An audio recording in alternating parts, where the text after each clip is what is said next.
कफ होने के लिए बहुत सारी वजह हो सकती है। सबसे पहले कफ इन्फेक्शंस की वजह से भी होता है, एलर्जीज की वजह से भी होता है, कभी-कभी बच्चों में रिफ्लक्स होता है उसकी वजह से भी होता है।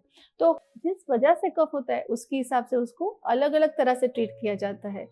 दूसरी बात है कफ ऑफ कोर्स रेस्पिरेटरी ट्रैक्ट के कोई भी पार्ट में प्रॉब्लम होने की वजह से होता है, बट रेस्पिरेटरी ट्रैक्ट बहुत बड़ा है। हमारी नोस्ट्रिल्स, हमारा थ्रोट, हमारे वोकल कॉर्ड्स, हमारा जो ब्रीदिंग पाइप है, हमारे लंग्स है, उसमें कहीं पे भी अगर कोई किसी टाइप का स्वेलिंग है या इरिटेशन है या इन्फ्लामेशन है, उसकी वजह से कफ होता है।